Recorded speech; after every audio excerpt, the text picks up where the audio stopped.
Call the meeting in order of Silver Falls School District Board.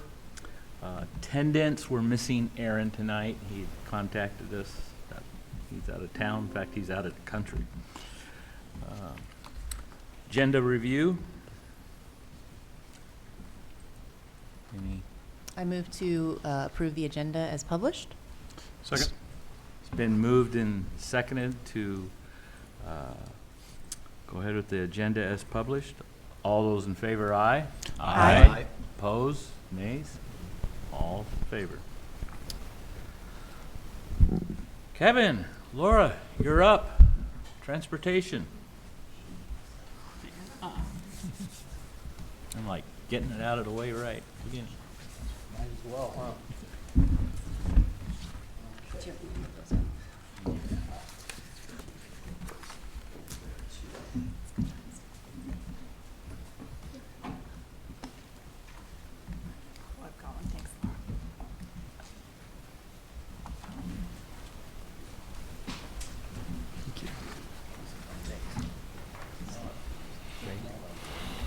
Thank God, it's a little bit bigger than the screen. Oh, yeah, I looked at this. Thank you. Thank you. No, this was. That's what I wondered. Hi, Mr. Palmer. How are you? Red circles. Thank you so much. None of these have sidewalks, so it doesn't. Awesome, thank you.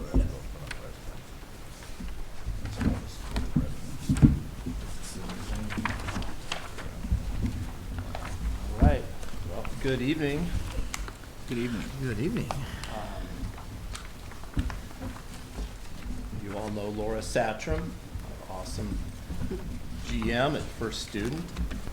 I would just want to say also, Heather Johnson's unable to be with us tonight, but want to recognize her work on putting together the supplemental plan. It was really mostly a Heather and Laura thing, so they worked very hard on this, a lot of detail shown. So we're just going to start off with what is a supplemental plan? Well, we have board policy EEA, which is our transportation policy, and the supplemental plan is referenced within this policy. It basically defines the walking boundaries for student transportation, in specifically reimbursable student transportation. So for kindergarten through 8th grade students, 1 mile radius from their school, and for grades 9 through 12, 1.5 miles from their schools. And also in the policy, it states clearly that exceptions can be made for health, safety, or disabilities. And so the packet that was on board book and that we just handed you out, the larger packet, goes through this in detail. This is what Laura and Heather spent a great deal of time mapping out for each school in our district. But the ones we really need to talk about are the in-town schools, because you have a school like Victor Point, Evergreen, Butte Creek. There is no walking boundary. Nobody walks, right? It's too dangerous. And so we thought we would like to just kind of walk you through a couple of the maps. The first part, the spreadsheet portion, has a lot of directions and addresses. Oak and Norway, Cascade Highway from 1015 Oak Street to Cedar Lane, etc., all the way down. When you look at those, you are looking at exceptions to the walking boundary radius. In other words, those are areas that are marked red on your map, and those are areas that will receive bus service even though it's within the radius. Does that make sense? Is that for safety concerns? Yes, yes. Exactly. No sidewalks, for example, crosswalk issues. So whenever you see red lines on any of the streets in those maps, there is bus service there. Oh, okay. Okay? And the first in your packet is Mark Twain. And one thing that Heather wanted us to make sure to point out, if you look at the Mark Twain radius, and that map, you see the area, it's kind of to the right edge of the radius line. Monitor Road, off of Oak Street and Cascade Highway, that is marked red, except the white lined streets, noted by a Clifford Boulevard, that's the mobile home park. And the reason the streets right there off Monitor Road, kind of known as the herb streets, right? Basil and thyme and all those kids, Heather wanted us to make sure you guys knew, there is a safe walking route to Mark Twain, through the mobile home Yes. park, and you walk behind there. So she said we could not get through this without pointing that out to you guys, so we did that. So the maps are very similar as you go through. Mark Twain, Robert Frost, and the one K-8 school that's the exception, that does have a walking radius, would be Scotts Mills, for in town there. But even so, most of the streets in and around Scotts Mills School are marked red, so they're bus service mostly through Scotts Mills.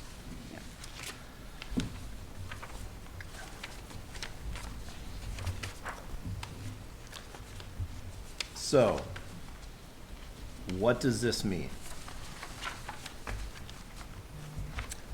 The question becomes, especially for the in-town schools, does bus service continue at all of the current stops for Mark Twain and Robert Frost schools? And that's the single sheet that I handed you guys that is not in the packet. Currently, Mark Twain bus routes really need an additional bus. So I'll let Laura talk a little bit about Yeah, about those routes. so currently, they're both pretty packed buses, but one specifically can have, on average, has about 65 students. And so it's gotten to a point where we actually need to use our trip buses, which are the transit buses, because there's additional seating in there, in order to maintain that route and not have it overfilled. So moving forward, you definitely would have to add a route next year to that school. Can I have a question? So I'm trying to wrap my head, because Kevin, you asked a really good point, like, what's this about?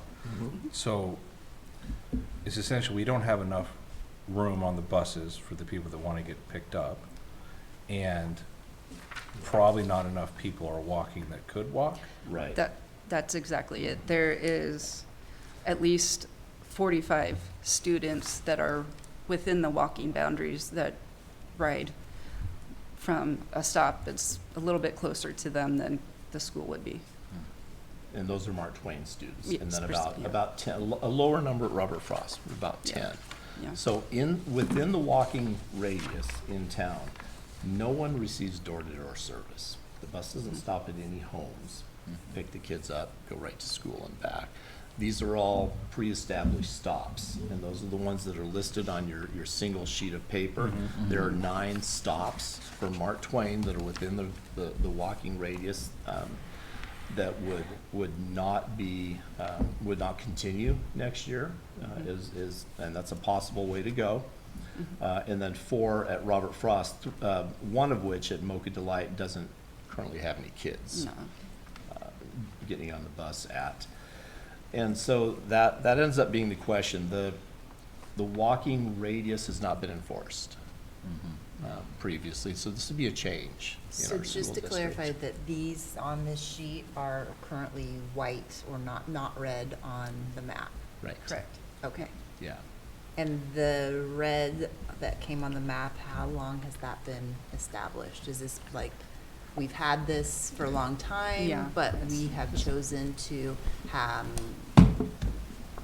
honor these stops anyway? Yes. The Okay. stops, the stops mentioned here would be in white. They would be on the white.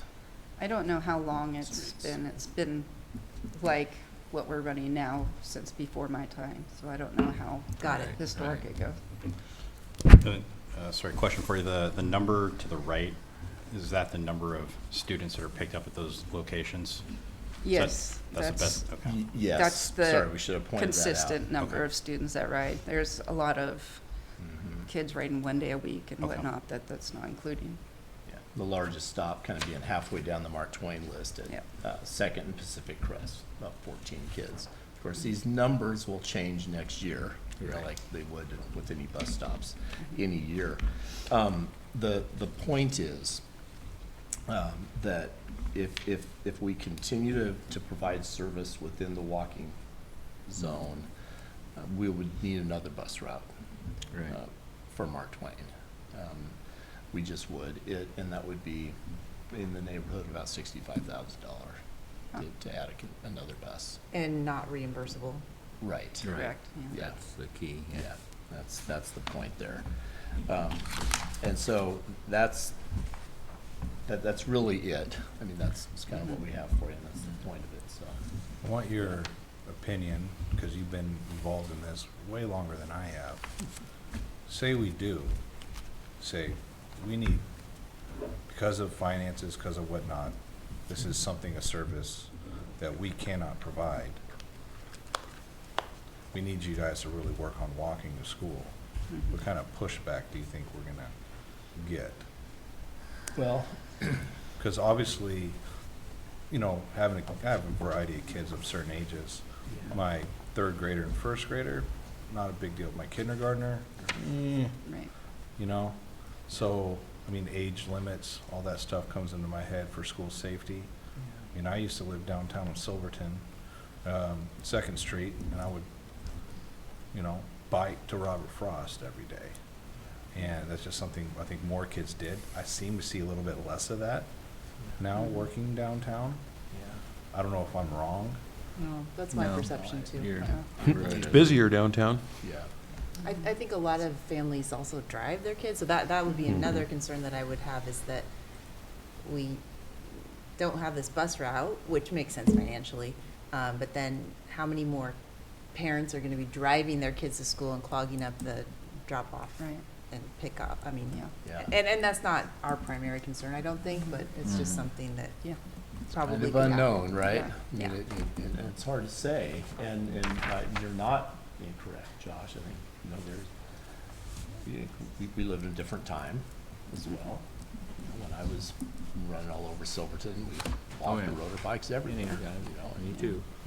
Showed up for dinner, you know. Mhm. That was that. It's different, and it would be a change, you know. I think every time there's a change is difficult. But is this something that we can work to mitigate and bring in? I think so. But it ends up being, you know, a district leadership decision on this point, and so that's kind of what it comes down to with this. What's the timeline of you needing a decision? Tonight? Well, I might turn my head over here to Kim or Tony. As far as time frame, I know budgets, you know, that's really probably the stickler at this point. But we also talked about, you know, needing to bring the public into it, right? And have maybe some parent forum or, you know, some information to be able to get out there. You can't just do this without getting some feedback. That was Some, kind of- some education. Right.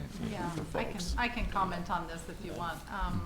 I did speak to Melissa Linder because it does impact her building the most. And I suggested that we have some parent meetings and, send some information out that, shows the areas that are impacted and try and see, you know, how difficult that's gonna be for families. I know that, with the constraints of our budget, it's really hard to justify a lot of additional money going out the door, for those extra routes, but we also understand the hardship that places on families. So, she and I are working on a plan to, you know, to talk to families about that and see how we can help navigate that. Because budget-wise, Kim and I've talked about it, budget-wise, it's a hit we didn't expect, so.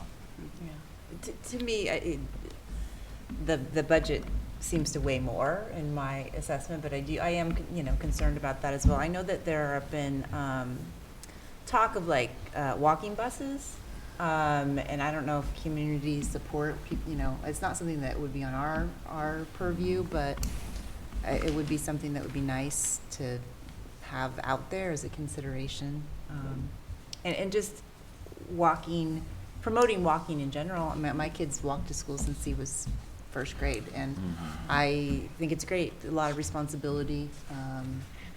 And I would hope that we could promote that a little bit more, because I'm not sure that everybody is on board, because there's a lot of concern about safety.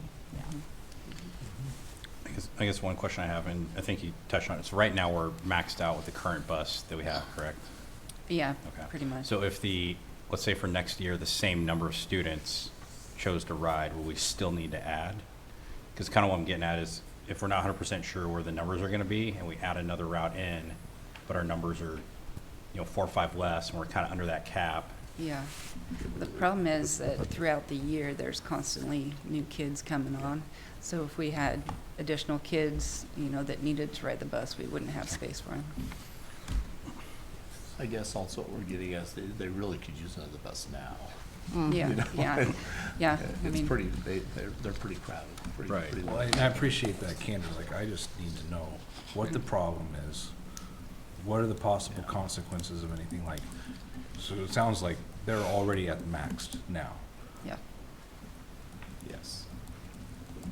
I like Jennifer's point, though, communities come together, they find ways to solve problems, too. What we can do to make Silverton more walkable, safer routes to school. It's a good point. But it's such a different town, Mhm. and I see this being so complicated in so many different ways, oh, golly. I don't think it's just our town. I think across the country that fewer kids are walking to school. Yeah. Yeah, you pretty well drive through, at least in my experience, any town here in the valley or anything, the pickup lines are unbelievable in Yeah. schools. There was nothing like that even 20 years ago. I agree. So, just help me out here, Kevin. Say we want you to walk. Guys, it's healthier. I'm just steel manning the argument, okay? It's healthier. It could take down bus waiting times for pickup drop-off. It saves money. All the things about promoting health, maybe exercise, getting outdoors, all the great things. How big of the pushback would be from people? I mean, because the thing I said, well, I refuse. You will take my kid on a bus. I mean, you have to have an all-encompassing policy. You can't cherry pick certain families that get to ride and not others. That's just not going to work.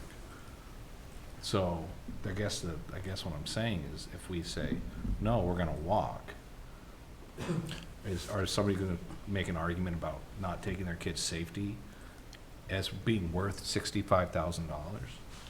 I think so, and I think that's where Kim's at. I think the next step for us would probably not to cut you off, but doing the outreach to the schools that are most impacted, because I think that would be the pushback of okay, are we going to really have second and third graders walk 0.9 of a mile to school when the weather gets bad? Or are we going to pay the $65,000? So Do we I think have time to do that, know that feedback? Because I made it sound like you need this decision tonight. Well, the unfortunate part about this is that we haven't had an updated supplemental plan in a long time. And so the district has really been out of compliance, and that's not Laura's fault or our fault. I have no idea, we haven't had one since 2011, so it's been a long, long time. Yeah. So you know, these are well ingrained patterns we've established of, Yeah. Yep. that are out of the norm. You know, students walk to school all over the state. So I mean, I think it's a conversation that we need to have, and I think we want to be thoughtful about our community, but I don't think how much time do we have on this? What's our time frame? This, the time, you know, the time is short. Obviously, the right decision is more important than the timing. The budget will include a contingency line, and it just may be something that we need to plan, and knowing that that contingency line may be impacted by this decision. That would be my suggestion, so that the board can make an informed decision, obtaining feedback. This is a big decision.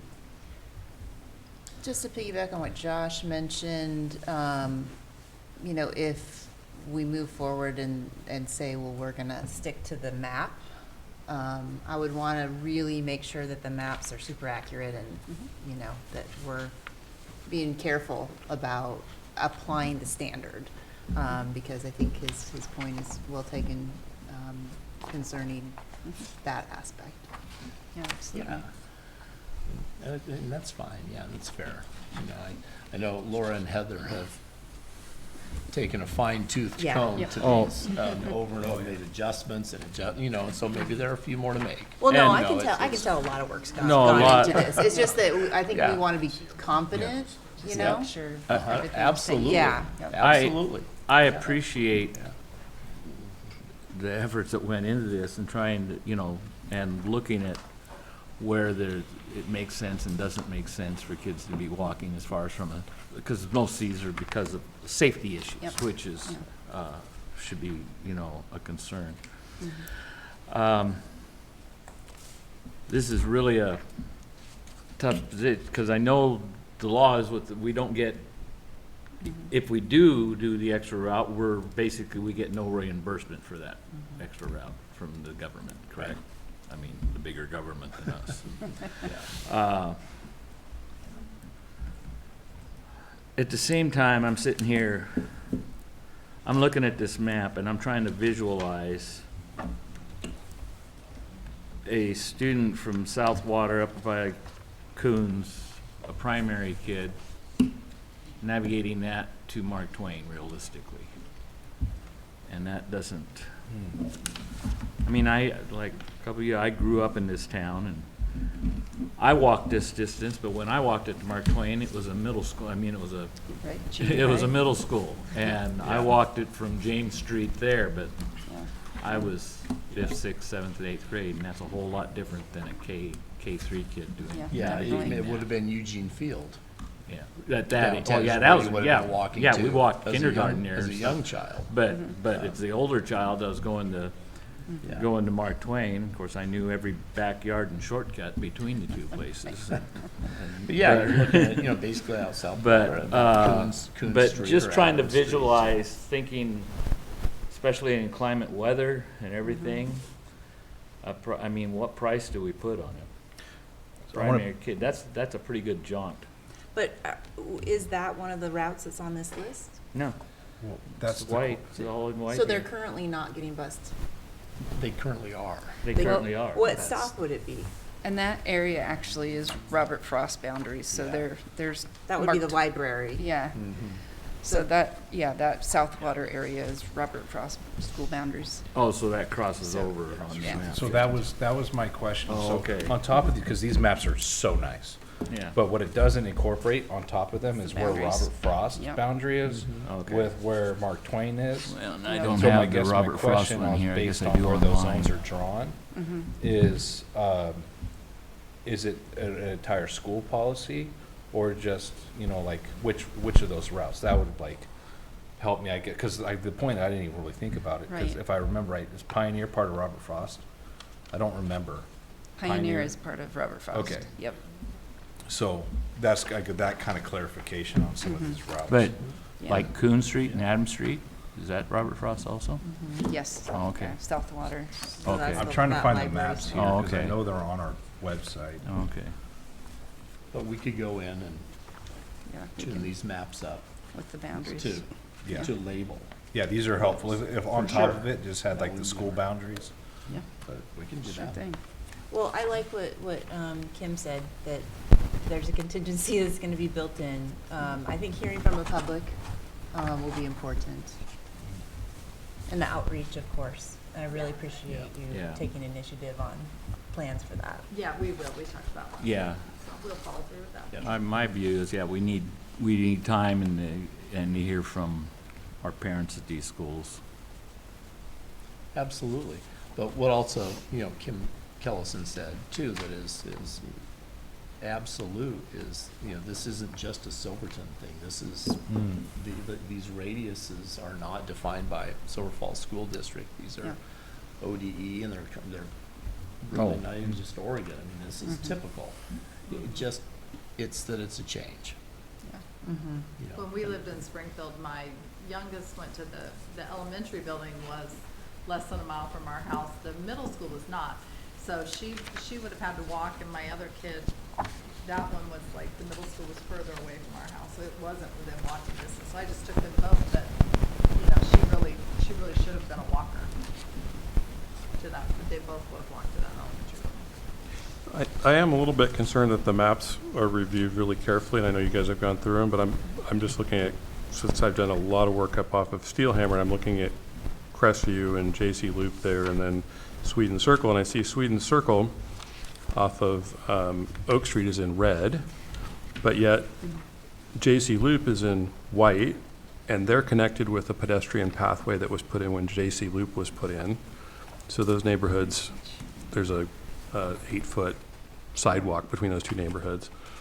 And so I'm just curious about the situation when, two neighboring families, one's getting bus service and one is telling they have to walk because it's not safe.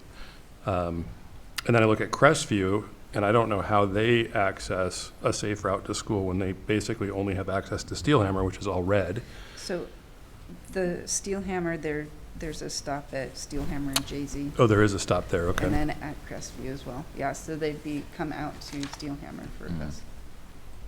I see, so they're in white because there is a stop for them, not Yeah. that they have to walk Right. because they're in white. Right, yeah. Gotcha.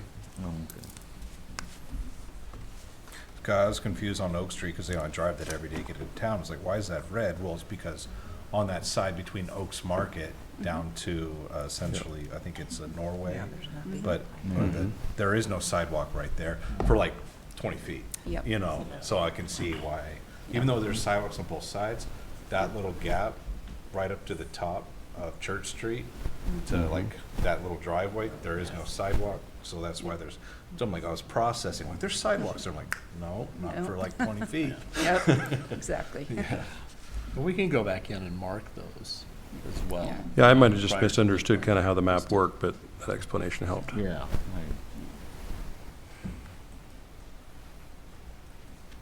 Well, that's tough decisions.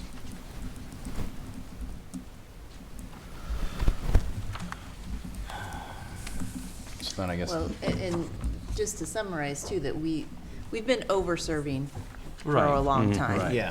Kind of like Yes. we had overpopulated Oh, our Yeah. teaching corps for a long time, and that's kind of what led to our, well, and I've even noticed this, if you get it the wrong time going up South Water, it's amazing how many buses are going and one behind the other and stopping and outside looking in, it looks pretty inefficient as far as what goes on there. And how often they get picked up there and stuff. And, yeah, and you gotta draw the line somewhere. I guess, and then for drawing the maps, how's that done? Kind of to Owen's point, like the precision piece, like depending on like what the actual 0 point of the campus is and where you set that, it could have an impact. So I think just making sure whatever the process is that we communicate, like how we define that 1 mile radius. These maps are out of our routing software, Okay. and it's a pretty precise Yeah. application, so. And Laura, would you be available if we do a parent meeting to come, like at Mark Twain, and kind of explain how that happened, how that works? Absolutely. Thank you. Again, I just want to say I appreciate the work, because Yeah. you can tell that a lot of work has gone into it. And I would also, found out that we weren't all thinking the same on this. I was thinking, if there's red, that means there's along there somewhere, we don't know precise, because there's not a dot or star or anything, but along there somewhere, there's a stop. So in essence, let's look at the, see what one I've got up right now. I guess it's Mark Twain or Robert Frost. It's Robert Frost. And there's a line there, and if a kid was at C Street, at the one end, on the northeast end there of C Street, but they got down to the other part of C Street that's closer to McLean, if they got there, they could get picked up without having to go all the way to Robert Frost, correct? I'm there seeing where McLean, and there's a stretch there of C Street. Uh-huh. Assume that's C, That would be within the walking boundaries. but it's marked red there, The, that little section of C Street yeah. is marked red because the railroad crossing tracks there, just Oh, establishing it's not safe to. oh, cross I routes. see. KFC It's time. not necessarily Yeah. meaning any kids around there Yeah. gets picked Not a up. route. I It's just not gotcha. a safe walking area. Oh, okay. For parents, are you able to get as granular as, like, addresses where there's no bus service and where they need to, the ones that need to walk? Yeah, Okay. for sure. Mm. I think that has to go into our student information system so that everybody at school knows what the stops Mhm. are. Yeah, they can look it up. Yep.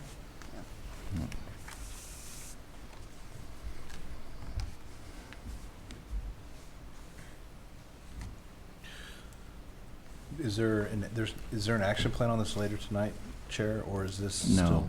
no, there isn't. Okay. I mean, I know how I feel on this, how I feel may not be what's in the best for the community, or, you know, and I guess, well, I'm up here, and so I signed up for it, but, There's certainly no easy solution. yeah. No, because we've gotten to the point where over-serving, and then then you gotta decide where do you draw that line. Yep, and when we're trying to And- build our reserves because we don't want And- to have any more layoffs, you know, it's hard to And balance. as far as the public's concerned, they're used to us over-serving, so they're used to their getting a ride. Well, for discussion and transparency, because that's what it says I'm supposed to do, I'm in favor of making them walk. As much as, it's just, for a variety of reasons. You Mhm. know, it builds grit. Memories that I had as a kid having them. Silverton's not that dangerous of a place, you know, it's just not. We have a cool place. I remember those memories of walking with friends to and from school, and the rainy days, coming Mhm. down Main Street and getting sprayed by those jerks, driving their car in the ditch. But I remember it, so, yeah, that's where I'm at on this. Even though I know we're gonna have pushback, it's also, Other than outreach, is there anything else that we want I don't know. in the way of information? Yeah, I guess I just make sure no one's surprised. Uh, It's a good point. And what's Yeah. what's the savings? 65. Additional route. It's an additional route. Approximately 66,000. Half teacher. Yeah. an IA. Yeah, I was gonna say, what's our rate for an educational assistant Would be about that? very equivalent. Yeah. And then, I guess, would there be additional savings in addition to the 65, since basically we'd be ending these routes entirely? Would there be, like 65 we'd be saving if we didn't add? But if Correct. we're getting rid of what we're currently serving, would there be additional cost savings? No, you'd still need to have Okay. 2 buses out there. Yep. And what about staffing? How are we doing with finding bus drivers? And Good. that's Yeah, not a we're- problem. Yeah. we're Thanks for finishing asking the that year question, strong. because Laura has got some good news on that. Yeah, we've got a lot of people in our pipeline, so Oh, we're good. finishing out fully staffed. Like your Oh. latest week, the update has 11 Yep. in the pipeline, Good to hear. which is great. Yeah. If those folks pan out, that'll kind of get us over that Yeah, hump. yeah. You're looking good.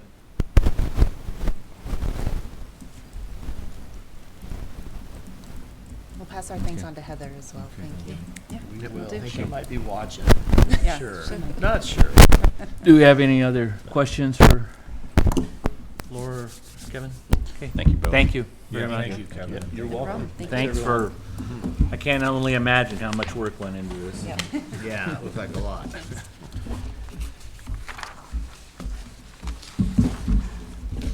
Okay, policies. And first one up is IGBA. Thank you. Members of the board, you have in front of you this evening 4 policies and 2 administrative regulations that go with those policies. These policies are all related to special education services within the district, and for the most part, they are required updates that are really about implementing a few aspects of law. I'll summarize those for you real quickly before I get into the specifics. There's 3 primary areas that have been updated in the last few years. The first is in identification and eligibility for services. There used to be that you could limit some of the services you provide to students if they either had achieved or qualified for a regular diploma or a modified diploma. However, under the law, it's become more expansive where even if they have a modified diploma, they still may be eligible for those services, or at least to some degree, depending on what happens and what is decided upon in their IEP program. So that's one of the big changes that you'll see throughout these policy updates. Another one is related to, I think it's Senate Bill 756, which passed in 2023, which was a bill that requires school districts to make sure that all or any employee who may be working with a student on an IEP has access to the relevant IEP and supplemental materials in order to help them serve that student. In many cases, some of that work was already being done, depending, of course, on the needs of the student and what actual activities were happening with the student. However, the law has been very clear now that any employee who is working with the student needs to have access to that. They don't need to ask for it. They need to have access to those appropriate materials. The third area that was a change recently was in parent access to records. It's always been understood that parents have a degree of access to the records of their students. However, laws and regulations at the state level have clarified that to be very specific, that a parent may request access to their records and they must receive them within 10 days. Those are the 3 big adjustments in policy and law over the last few years that really inform these policies that you have before you. So the first one is IGBA, which is about identification of students with disabilities. And this is the policy where it specifically makes the change from the students who have a regular high school diploma and a modified diploma to now that the modified diploma language is struck in, so that way it's only if they have a high school diploma can you fully not provide those special education services. That's really the substantive change that's in IGBA. Are there any questions I can answer for you on that policy?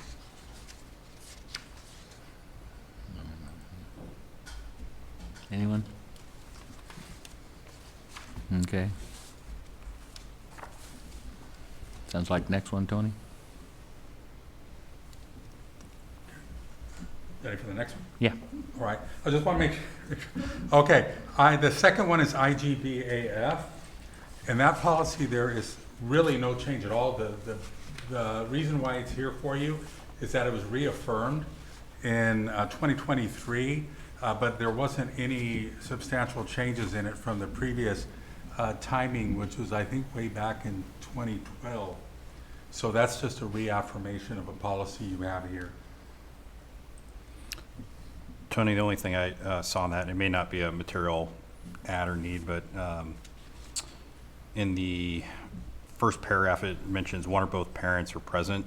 Is there any need to add like legal guardian in addition to, just in case we had a situation where that popped up, just No parents, like, yeah. It's a good catch, Derek. Yeah, it would, while it refers to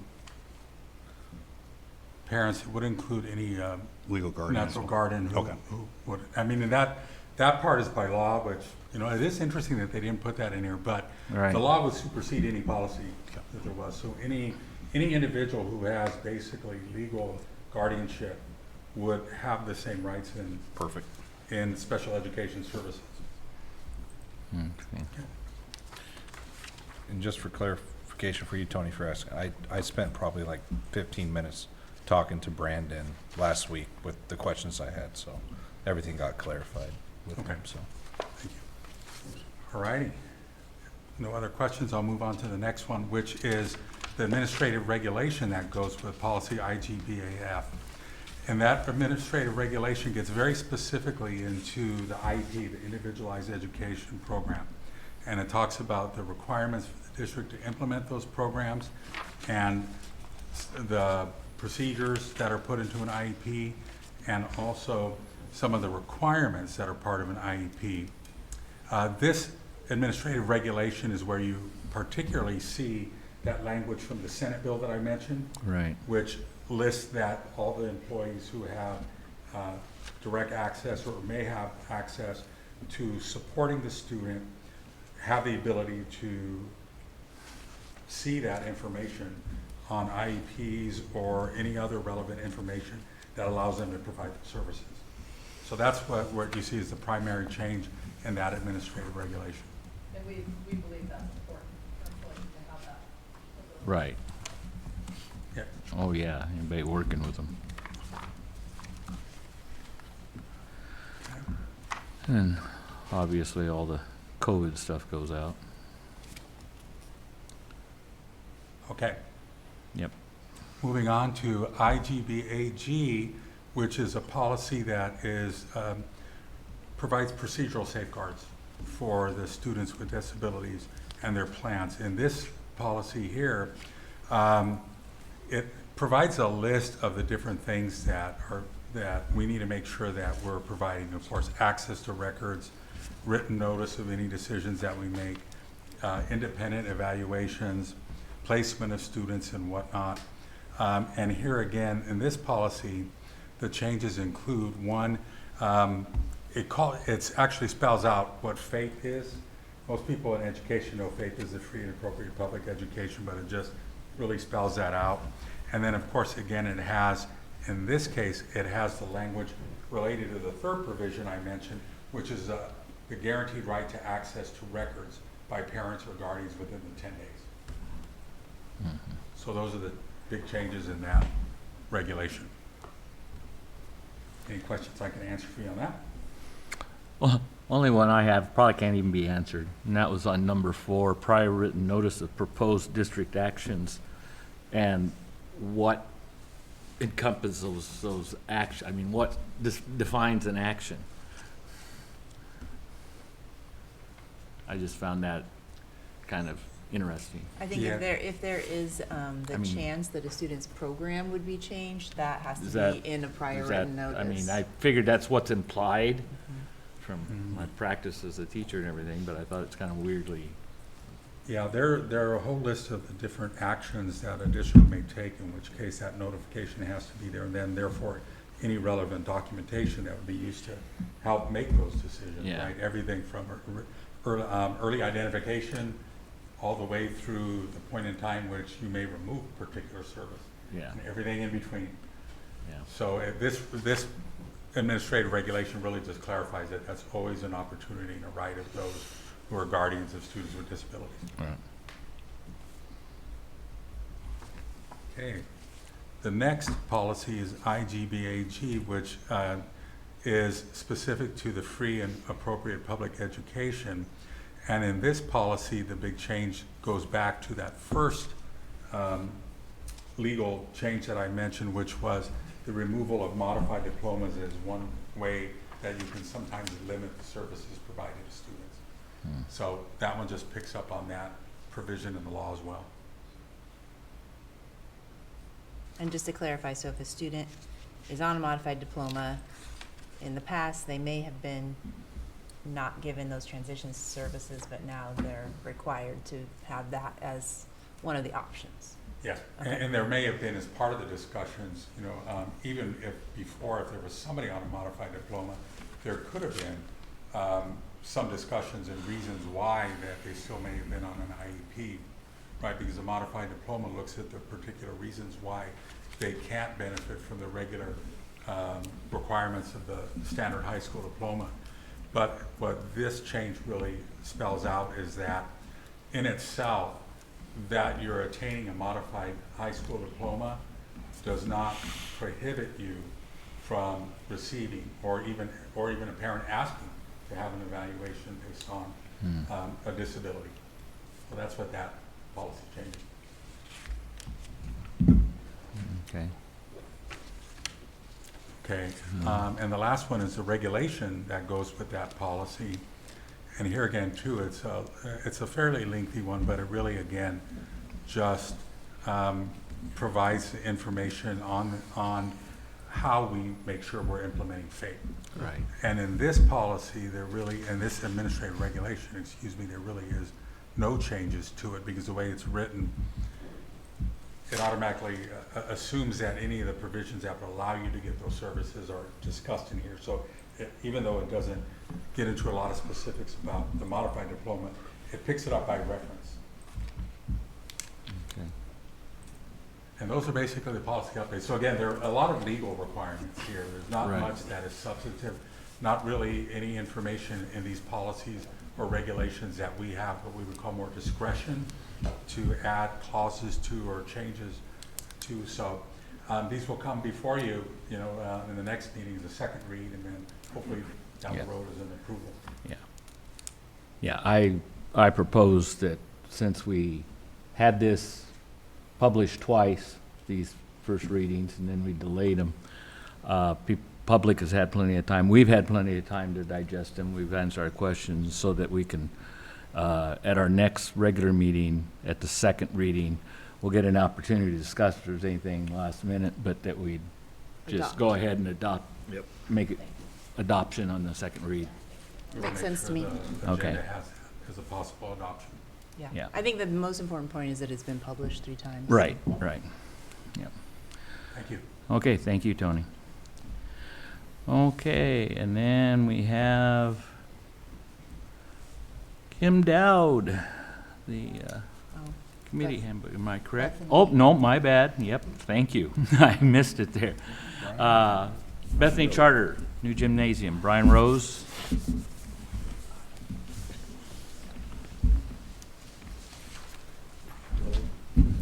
How we doing? Doing well. Good. Those that don't know me, I'm Brian Rose.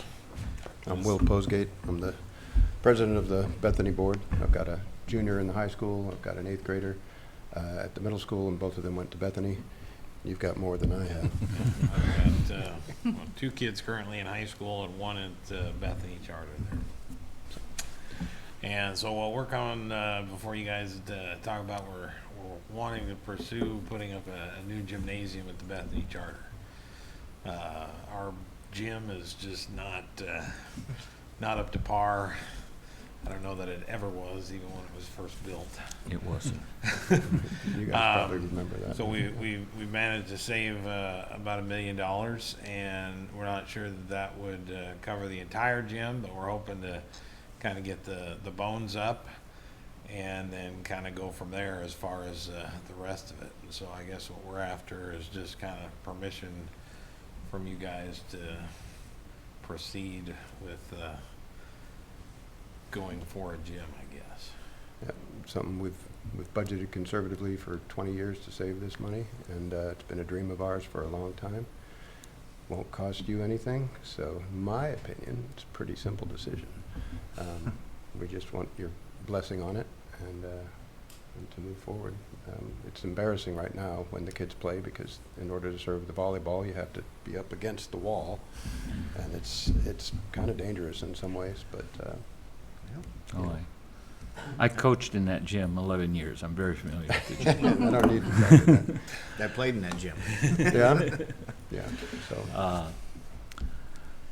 Where are we on the lease situation? Is the lease coming up for this? Yeah, so Debbie's working on their contract currently, so the attorney had a couple of changes, some updates and some different things that he thought would work better in the contract. So that should be in business by the May meeting, the regular board meeting. Yeah, and we'll get it to you guys pretty soon. We did talk to them too about, any type of construction would require the full, process that we do for any other construction in the district. They have to follow all the procurement, and Kim could talk more about it, but those policies for construction. Well, it seems to me we don't have it on action tonight anyway, but before we gave any kind of formal approval for this gym, we'd want the new lease in place prior. Yeah, correct. So. Yeah. I have a couple questions. And, Brian, I'm assuming you're just saying spot, the gym where it is? No, it would actually go out where the covered play structure, right along the Yeah. expanded driveway, the covered play structure. It would go in place of that, so it would be a detached building, not technically tied to the existing building. Because for me, like, I'm completely an idiot on this stuff as far as the zoning, the rules, the laws for building on something that we own and what liabilities that have. But I mean, I'm obviously in favor of this. There's a lot of things that I just don't know. But I don't. mean, as far as that, I mean, the Bethany Charter has its own insurance, property insurance, all that sort of stuff. As far as the county's concerned, we've double checked. They don't have any land use restrictions or anything to prevent us from being able to do a new gym. Keeping it detached keeps us away from considering it a remodel where we'd have to upgrade anything in the existing structure as far as fire suppression or anything like that. It's its own structure, and it's basically just a gymnasium, so it's not classroom active type space.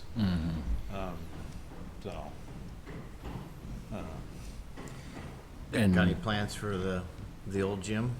The old gym, we would like to kind of turn it into the music/art, kind of maybe put a drama stage, just because it's so small. But right now, our library is also our choir room, and all the band stuff is in what we call the gym, but it's also functions as our cafeteria and PE, and so all that stuff's kind of shoved into the corner. And so we could section it out to make like a music room, and then also have like drama, and still kind of our cafeteria would be kind of the main, what is the gym. But now whenever we use the gym, we got to fold up all the tables and try to shove them in the hallways. A lot less do-si-do going on all the time. Yeah. Trying to figure out Multi-purpose what goes space. where. Just So, I mean, it would definitely still be utilized, but it would just facilitate the rest of the school Yeah. to be a little more convenient. Nice. But then also being a detached gym just gives us the kind of a little bit more freedom with the facility. More normal. Yeah. Rather than feeling like you're in a closet. We're pretty excited about it. I mean, it's been a long time coming, and it'll be a Absolutely. pretty big celebration when it happens. Nice. And we know it's not something that goes up in a few months, so we're prepared to go through all the motions needed and make sure it's safe and all the code stuff, and so. Do you have a rough time frame, you think, from, once you get authorization to move forward, do you have a ballpark idea? Well, it's gonna depend on how long the process takes. Realistically, probably, I would be happy if we got it done within about 2 years. Yeah. The way things are and following all the procedures. We're both familiar from different angles about how all that works. So. I have no concerns, and I'd be excited to see this so long as, what Phil was saying, just all the paperwork Yep. is handled and there's no Yeah. liability to the district, I don't see why not. Yeah. Pretty cool. Yep, yep. Yeah.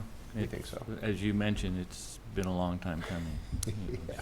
We'd like to shoot 3-pointers for once. Wouldn't that be great? Yeah, and you'd be welcome to at our celebration. You should come. Yes. Yeah. So, yeah. Anything else from us? We just wanted to present it, make sure you guys were aware, and appreciate any feedback or. Just curious what you think the entire budget's gonna be. You said you've raised about $1 million or saved about $1 million. What do you think the all-in cost is gonna be? I think the $1 million should get us the basic, the structure, slab, all that sort of stuff. The only part I'm not certain on yet is like the final like electrical and HVAC systems, just for the size of the building and whether we just want to do like a heat system or a full temperature controlled type system. It would still just the gym would just have polished concrete floor, not wood. We don't necessarily need to go to that expense of a wood floor. The slab's already there. Polish it up like our current gym is with the line decals and everything like that. But I think we could get it up and functional for the $1 million, but there might just be, we'll probably end up taking our risers that we have in the existing gym for a couple years until we get funds to maybe put the permanent risers in and so forth. But I mean, that's all things that we're looking at. We don't want to just throw up the Taj Mahal. We know it's going to take some steps, but That'd be a big jump from where we are now. but we can get, I think, the structure and have it functional and usable, and for the $1 million. We're What talking about some size are you restrooms and- looking at? The size we're still looking at, but it's probably I think the last one we were looking at about a 75 or 80 wide by about 125 feet long, and that would have a new set of restrooms, which would kind of double as a locker room. We're hoping for a snack bar and a storage room, so that way it could be multi-purpose, maybe not just for Bethany use. Is kind of the idea. It would be a community bonus as far as a functional gym and so forth. So Similar to kind of what Pradham did, possibly. possibly, Yeah. But, yeah. If any of you aren't familiar with the Bethany Gym, it's 60 feet long. Yeah, Yeah. they have no baselines. No. Yeah, I don't think you can take an out-of-bounds ball. And these No, you bleachers hit you're the talking wall. about, are those still the ones from the Schlater Gym? Probably. I mean, I don't know. I helped move those in there on Yeah. Saturday. A bunch of guys out there on the board and everything. We did it with tractors and Yeah. took them from Schlater and put them in I there. mean, they still That was an function. undertaking in So, itself. There's a lot of good stories, that's for sure. yeah. A lot of good stories. I'm surprised we don't have more kids hitting those back concrete walls, you know, when they're running to get the Oh, out of bounds balls. okay. So, Well, anyway, if there's no more questions, okay. all right. Thank you. Okay. Thank you very much.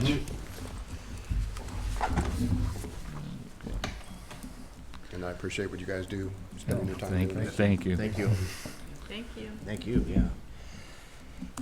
Okay, now Budget 101, Kim. All right, thank you. So yes, we wanted to incorporate a brief budget information session into the board work session tonight in preparation for our upcoming budget meeting. So I wanted to begin tonight by sharing some highlights from a great budget message that Superintendent Kellison sent out to our staff earlier this month that I think provides a great baseline for some insight and an update on the 2025-2026 budget development. You know, so as we've shared with our board and our community, we're continuing to, navigate a lot of funding uncertainties, both at the state and federal levels. But we are really carefully considering all the impacts to the budget while keeping the best interest of students at the forefront. We are just in awe at how much our teams have accomplished this year with limited resources, and it is our goal to maintain current staffing, but the scope for adding back positions, of course, is limited. We've been asked about returning to our prior staffing levels, but it's important to recall, and I heard some reference to this earlier this evening, that our analysis last spring, presented by Jackie Olson with OASBO, highlighted overstaffing as the main driver of our financial crisis, our budget crisis. So, you know, as our district staffing levels, they must continue to adjust to enrollment. In prior years, we actually saw our staffing levels increase as our student populations were declining. And this is just an unsustainable model that cannot be duplicated to be able to remain fiscally responsible. The PERS liability is another major challenge for the district. However, very pleased to share that just last week, legislation provided some financial relief, yet we are still faced with well over $2 million increase in our PERS costs for the coming year. Many districts across the state are facing this same hurdle, and unfortunately, we are seeing a lot of our neighboring districts now implementing significant reductions in force, just as we were doing a year ago. With additional increases in our PERS rates slated for the 2027-2029 biennium, we strongly are encouraging a PERS reserve fund to prepare and continue to manage increasing costs. We talked about enrollment. We've lost 91 students since June of 2024, which affects not only our state school fund, but also grant funding, such as our student investment account, early literacy, high school success. We have 38 full-time equivalent staff funded through these grants.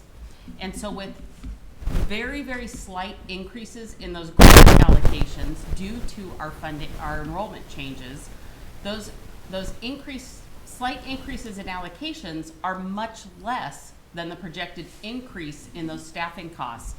We must realign our plans to be able to maintain the positions that are funded through those specialty resources. Additionally, several of our buildings, including 5 with roofs over 30 years old, are in need of significant repair. The aging turf on our football field will also soon require replacement. We must start saving for capital improvements through the creation of some capital reserves. Additionally, there are potential reductions in federal funding. Those are unknown at this time, if or when those may occur, but with approximately $1.4 million in federal grant revenue each year, devoted almost entirely to staff, it's essential that we also continue to plan for any potential reductions now or in the future, but we also must continue to support and serve those focal groups that those grants are aimed towards. Can I add something on that real quick? I think there was a federal case just this week that said they could not delete our federal funding due to DEI policy. So I think that's kind of held up in the courts now. So that seemed promising. That's somewhat. excellent news. It seems like we are constantly shifting every day and delete or change or modify. Yeah, and is it today? Is it tomorrow? But continuing to monitor the frequent movement is a big part of this year's budget process. So, and you know, along that lines, we've identified some opportunities to increase our financial resources and stability.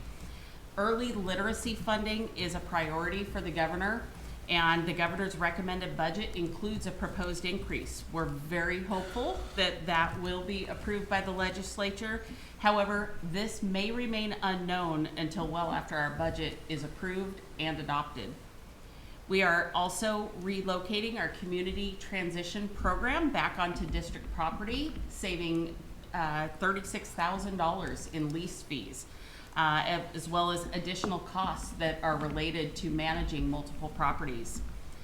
We're also very fortunate that Sequoia Falls has obtained a grant to take care of a majority of the facility costs for the building that they utilize this year. Awesome. Also, to prevent further loss of students to external online programs, we are launching an online program focusing on homeschool families who are seeking some flexibility. And that is another great opportunity to continue to retain and hopefully, attract some of our students to return to a flexible model. Hold on. That's a big item. Are we gonna, is that later on? We can talk about that a little more. I'm curious about that one. When's that getting rolled out? Why only homeschool students? I'm just trying to. It's not just homeschool Okay. students, but we are trying, I think we've talked about this a couple times. Yeah, I but- just didn't know when it's getting greenlit or when it's online. Well, Jen Hannon is working on it currently, and I'm hoping we will have it in play by fall. Okay.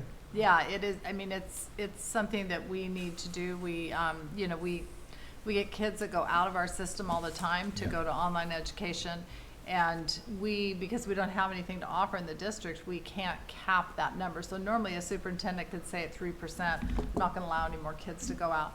But I don't have that luxury because I have no option for those students in the district. And, I think we're gonna start it small and try and build it thoughtfully so that we can make sure it really works for kids. But part of, and we can talk about it more in the May board meeting, so I can have her come in and run you through the options of it. But I think it's a great idea, and I think that it speaks to our families that have maybe left us for one reason or another, who still want to engage with us, but need a different system that meets their needs better. So hopefully that's how that will work. It's great. Yes. More Thank you. more to come. Go ahead. So with all these pieces coming together, the budget we're developing aims to address, these short-term needs, these long-term needs of the district. And, we definitely need a solid foundation for years to come. So with that, brief summary of our recent budget update, also wanted to walk through our process that we will be following over the coming weeks. With our budget committee and our school board. So the purpose of the local of budget law, I wanted to kind of highlight that the budget process is actually governed by the state for school districts all over. It's a clearly defined process to establish the procedures for development of the budget. The budget is going to outline programs and the fiscal policies for spending in the upcoming year. That budget also requires us to estimate our resources and expenditures, involve our citizens and gather that feedback, and then of course that budget controls the expenditure of those public funds. So it's important to reiterate though, what is a budget? A budget truly is a plan, and that plan guides and drives the operations for the upcoming fiscal year. And our fiscal year aligns with a school year beginning each July 1 and concluding each June 30th. It's also, though, critical to note that the budget is built on estimates and the best information that is available at that time. The only certainty in a budget is the minute that it's released. The projections and assumptions we've used in that will be changing. This is particularly true in the first year of a biennium. Our budgets must be prepared and adopted often before our funding sources are confirmed and before many of our costs are finalized. That will definitely be the case this year. Yet those estimates provide the basis for what are known as appropriations. That is the authority to spend the money within very specific functions within the school district. So the budget process involves 4 main phases, and our first phase of this process is in phase 1, the devotion of months of work to prepare a balanced proposed budget that's in alignment with the board goals and priorities. That budget is structured in funds. So there are separate funds within the budget, and within each fund, we must balance the resources shown on the left, known as essentially the revenue and the cash, And that must balance to the requirements, the expenditures within each fund. The functions on the expenditure side define the type of activity in which the expenditures may occur, and then the objects help define what type of expense, what is that expense actually for.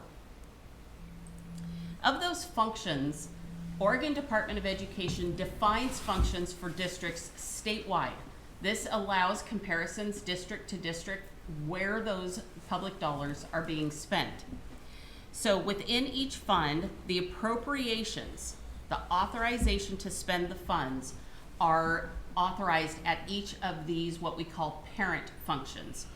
So for example, our appropriations for expenditures within a single fund would be defined by the amount allowable for instruction versus the amount allowable for support services. So our instruction services functions are going to be the activities that actually are delivering instructional activities with the students, whereas your support services are going to include your counseling, your secretarial support, your janitorial support, the operations critical to ensure that that instruction can continue. So while our appropriations are authorized at this categorical parent level, the budget document itself will break down the budget even further.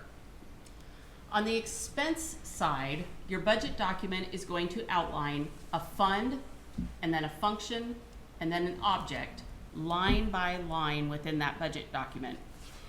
Again, the function defines the activity for which the expense is allocated, while your object is going to define the nature of the expense.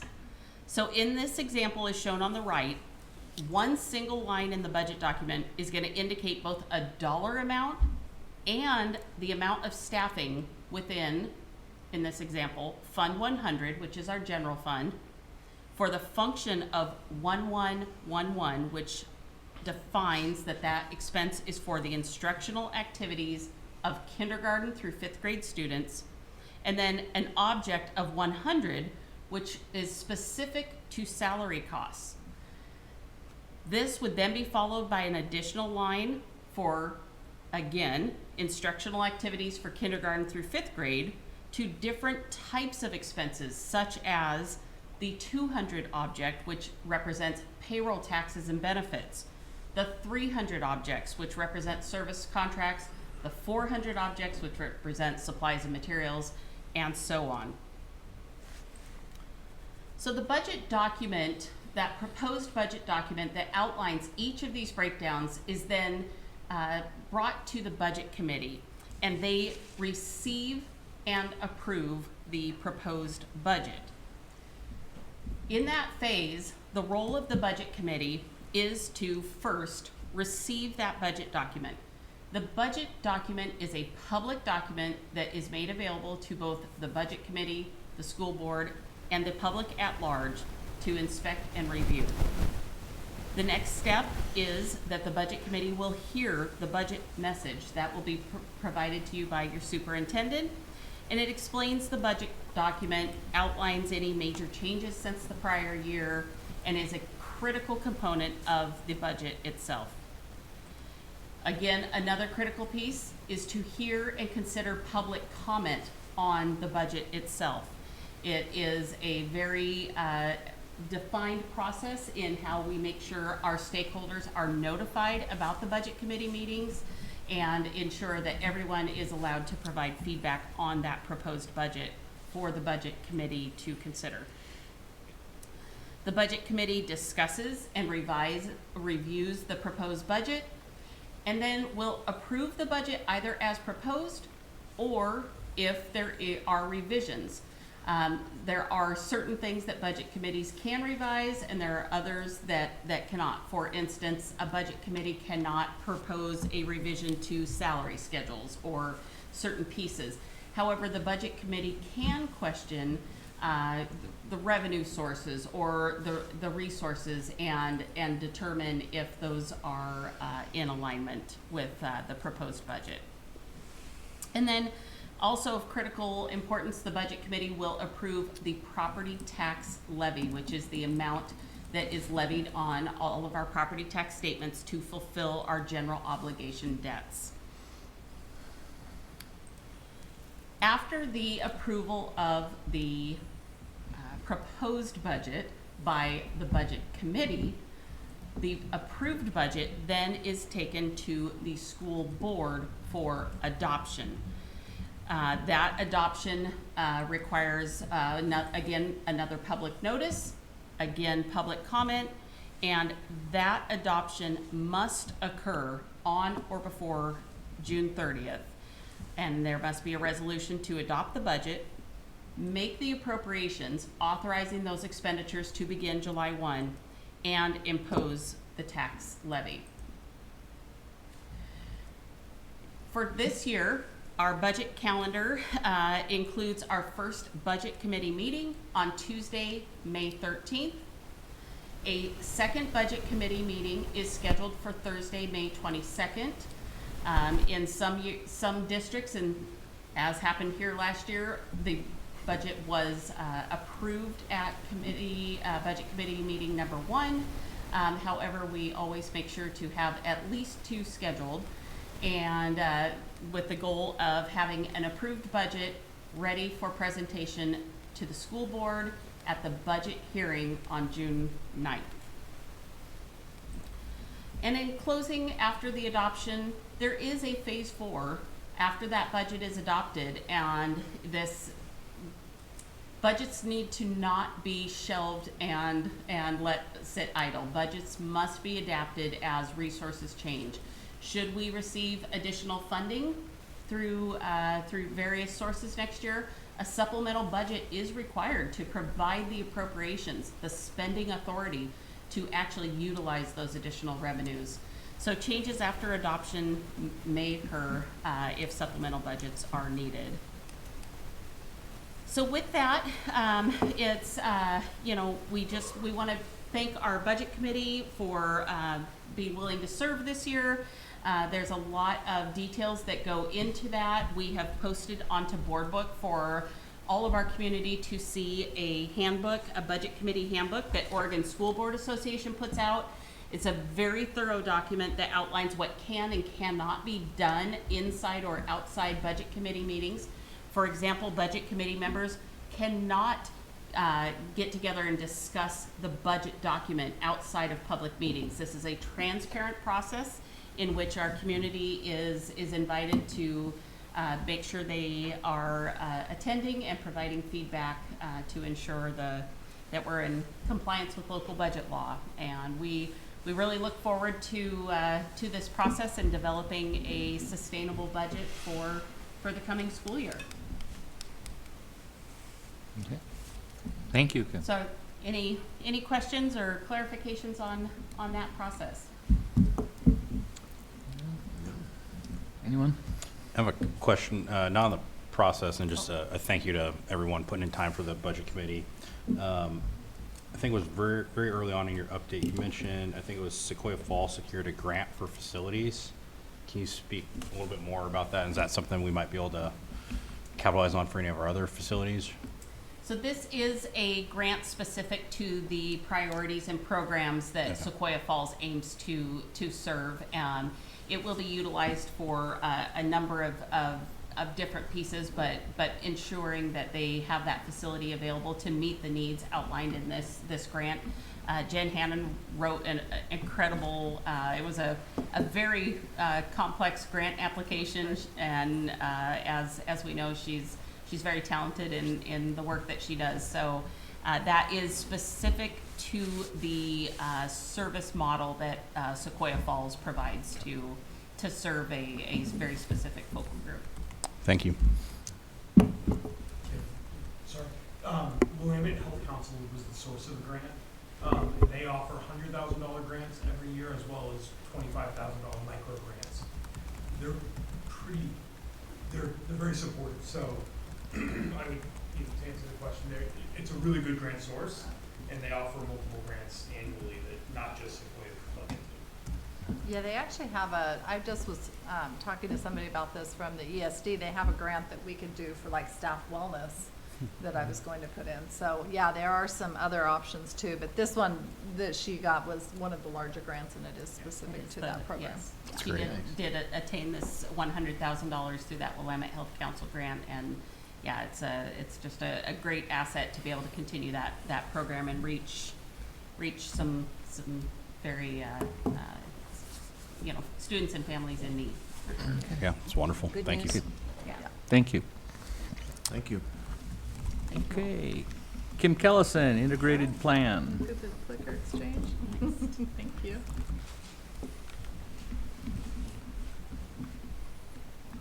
Okay, thanks, Daniel. Okay, so we're gonna talk about the integrated plan a little bit this evening. So this is some of that specialized funding that Kim was speaking about earlier during her budget overlook. And so I'm just gonna go through some of the program requirements and kind of give you a brief overview of this. So we're gonna look at all those different things, background, context, planning team. Our planning this year was a little, might be a little bit different than it has been previously because we really don't have a lot of wiggle room in this plan. Because as Kim mentioned earlier, there are 38 full-time equivalent employees in this plan. And so it is pretty full of FTE, so it's not very easily adjusted. So, but it supports a lot of great things in the district. So we're going to share what's been prioritized in the district previously and what we've how we're changing it a little bit. Talk about how our plan was developed and any additional feedback on the plan now that it's been developed we could take. And we're going to introduce it, engage, and seek board approval this evening. So background, the integrated plan is it's like a 6-pronged grant process, and it was in response to educational leaders and state legislators based on the student investment account when that was passed. That's how that all started. And Measure 98 is wrapped into this and high school success. And it's designed to reduce the burden and redundancies and improve the framework by putting all these things into one thing called the integrated planning process, which I don't see the reduction in the burden, I'm gonna be really honest. I'm always straight up with you guys. I've been kind of looking at this a little bit tonight as we've been working, and there's still a lot of work to do in this program that is due on Wednesday. So it's quite a bit. These are the areas that are included in the integrated plan, and I talked about some of these. So continuous improvement planning, Everyday Matters, which is an attendance component in the state, career-connected learning, high school success, student investment account, early indicator and intervention system, early literacy, career and technical education, and then federal school improvement and targeted support. These are just some of those things I already talked about. So there's a continuous improvement planning process in the state. Everyday Matters is the attendance program that, we got support from the ESD in that. And career-connected learning is career awareness, exploration, preparation, and training. Those are all really important things. High school success, so a lot of our CTE programs generate from that. It is designed to improve graduation rate, college and career readiness, and it also has an element of dropout prevention, which I'm surprised isn't on. This is a slide deck that ODE helps you build, but I would include dropout prevention on there. SIA is the student investment account. That's the largest bulk of the grant funds in this system, and we use that to meet students' mental health needs, increase academic achievement, and reduce disparity. The early indicator and intervention system, that is just a really great data pool and collection and analysis system which allows us to identify supports and students who are struggling with different things. Early literacy success, I've talked a lot about that.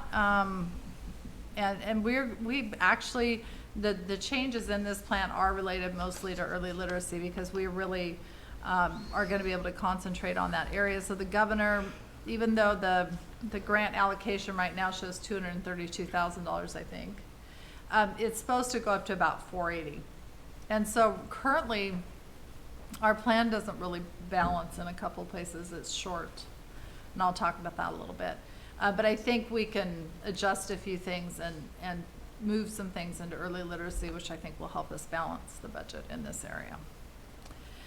Career and technical education, Perkins Grant, CTE, that's all to help, students participate in education and training that prepare them for real life and high skill demand careers.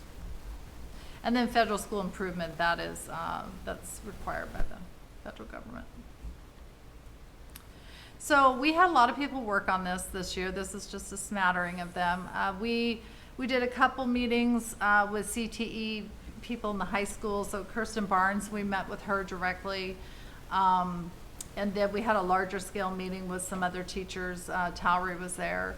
Monica Baker was there, a couple community members. And so those were pretty interesting meetings where we were trying to really figure out how to maintain all the CTE programs we have and not have to cut anything, because what happened in this grant is that you have a certain amount of money available for high school success, but because most of ours has staffing in it, the staffing costs go up tremendously, each year, they go up higher. And the grant can't keep pace with that because our enrollment's on the decline. So this grant's funding is based on your student enrollment count. And so the grant it was supposed to go up 10%. It did not go up for us 10%. It only went up $70,000, which didn't cover the roll-up. So we had to be very creative about how to maintain all those systems. And so we talked to them at great length to try and figure out really some creative ways to do that. ORTI, that's a team that's been working on early literacy all year. That's a grant that we're involved in. That's a really cool system and has a lot of support for early literacy in the state. And of course, the admin team has been busy looking and helping with this, the whole team. So there's a required planning process. This just goes through, you're supposed to use an equity lens. So like, how does our plan impact our focal groups? Does it help our students with disabilities, our English learners? Like, what does it do for those kids? And to help close the achievement gap, that's really an important part of this. We're supposed to do a comprehensive needs assessment. That was done with the previous plan, and we've updated it. Tribal consultation, there's a lot of different things on here that are important. Focal students, which I just talked about. And this is a development of a 4-year plan with clear outcome strategies and activities. And I think when I go through our plan, a lot of our strategies, outcomes, and activities are still the same. Like, a 90% graduation rate is listed. That's really an important part of, Silver Falls School District. We want to keep that. So there's a lot of things that were retained in the plan. Recommendations from the quality education model, which that would be great if the government would fund that. They don't actually, there's recommendations for it, but we don't fund it to that level. So that's just my 2 cents on that. Don't tell anybody I said that. This is our equity lens, which is super hard for you to see right now. This is something I will send you separately. That is not a great slide. Sorry about that. Community engagement highlights. Many of you were here when we did the town hall session to gather community input. That was really helpful. We've done several of those sessions with administrators and other folks and lots of surveys. So I sent a staff survey out early on about professional development and some of the things we wanted to focus on. We've had each individual school come in and present to the board focused on their student achievement data. Youth Truth Survey, Career Day, which was really amazing. Several of you actually participated in that. And then I talked about that CTE Advisory Council meeting. Needs assessment. So student achievement data for the past 7 years, our student focal groups are achieving consistently less across 3rd grade reading scores. And that's problematic for us, and we need to figure out how to fix that. Youth Truth Survey data for the past 4 years, student focal groups feel less connected to their school communities. That's kind of a common trend after COVID. It's not super surprising to me, but finding ways to engage our students and make them want to be in the building is an important part of this plan because that improves their attendance. Well-rounded education, so music instruction, we added that in the last plan and that is still in the current plan. Attendance rates, GPA rates for students who participate. Summer transition programs are, significantly higher than their peers. So those are good things that are positive that we should keep. And those are still in the plan. Hey, Kim? Yeah. The Youth Truth Survey? Yeah. Is that something that we got? I'm trying to I love that data. I want to see what the kids say. Yeah. Did I miss it? Did that get presented to us? I can present it to you. No, I don't. I actually don't think we've had it in That's board like really session. valuable information for Yeah. me personally. Yeah, sure. Will you add that to me, Debbie? Yeah, the building leaders have all looked at their data and we've looked at data together, but I will tell you though, I did some, when I was over in the high school, because I was here several days in the past, month or so working in this building, some of the kids told me that that survey seems redundant to them.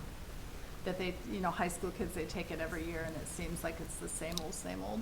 And so I did pass that on to Willamette ESD. I don't know how to really change that, like if maybe they take it less frequently or, but they said, oh, sometimes we don't take it seriously. And I'm like, you guys, it's such important data for us, but it's hard to scold them when they don't want to do a survey. I don't blame them. Yeah, maybe every other year. Yeah, maybe less frequently, yeah. And then the last bullet's really important is that students who are involved in accelerated coursework or CTE courses have a much higher graduation rate. So I think the state rate for kids that take a CTE course is like 93%. So these are some of our priorities, and these really haven't changed, but I did add to the third priority. So mental health support for students, focus on dropout prevention, focus on instruction to support student focal groups, and concentrate our efforts on aligning instruction and early literacy to the science of reading. And so, we're talking about a new support core curriculum that we will probably talk to you about in May. May might be a really long meeting. Because we're meeting on that this week. Well-rounded education, so that included music instruction and some of those other CTE pieces. A new data system to support, which isn't really new now, but that student data tracking is really important. Transition support for kids when they go between grades and schools. Cross-curricular alignment based on post-secondary student plans. And then maintaining and providing opportunities for expansion of CTE and advanced coursework. It said provide in the original plan, but I put maintain because we understand the importance of that. And we just have tried really hard to make sure that we don't have any impact to programs for kids and all these budget things we've discussed this year. Kim, that middle point, the new data system, Yeah. Will that be a new system that we'll have to purchase or lease or something? It's we already currently have? in. It's Okay. already in. I should have removed new. That was Already existing, no new costs. Yeah, it's existing, and it's already in the plan. The plan pays for a part of it.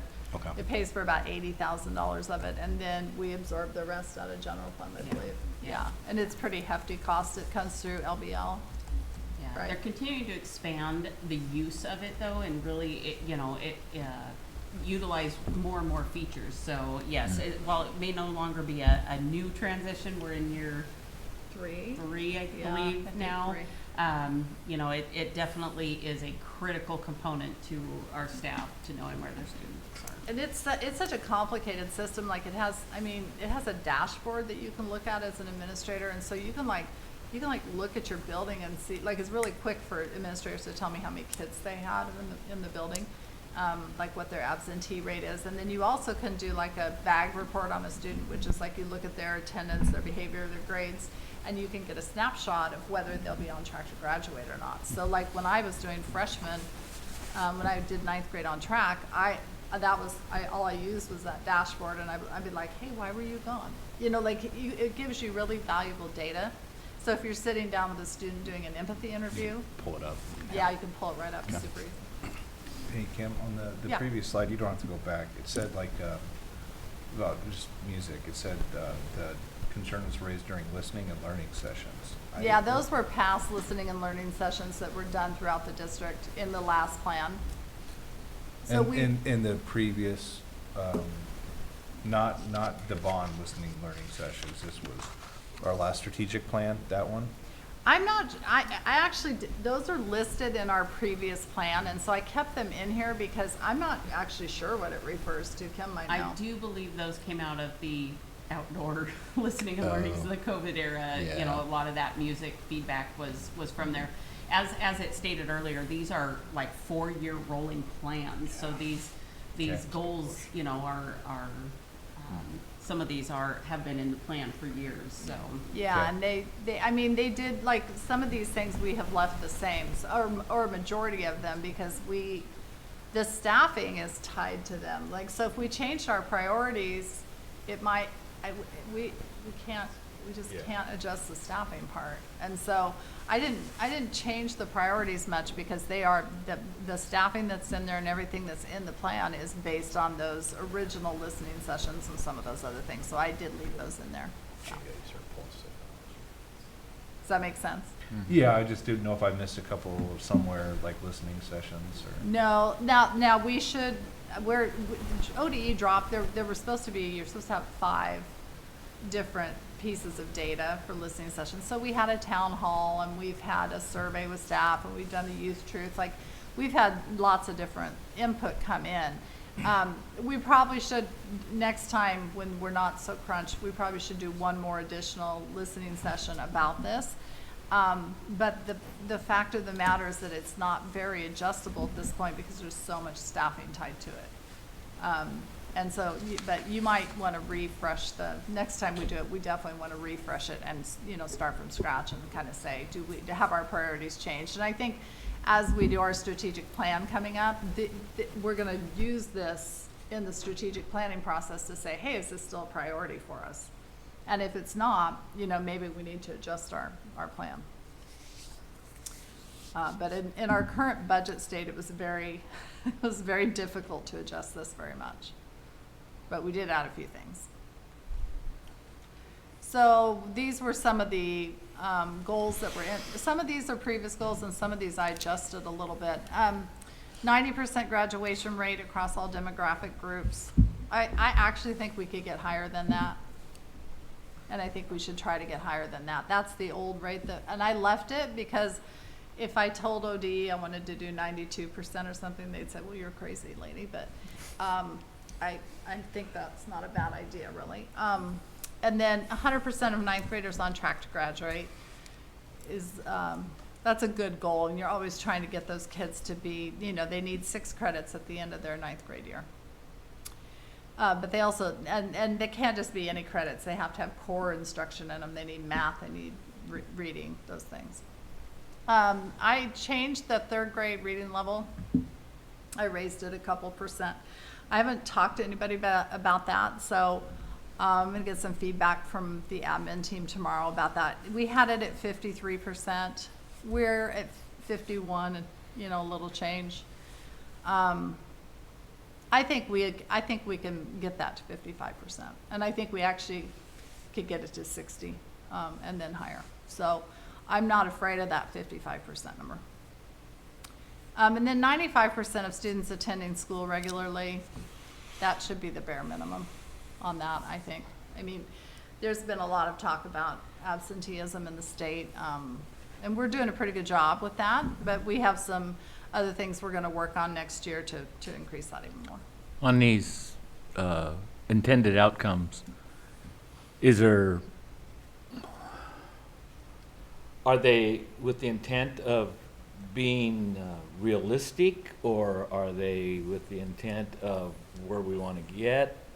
Or I'm sitting here looking at 55.3, and I cringe at that. I know. You know, I you know, you've heard me say it, so it's not anything new.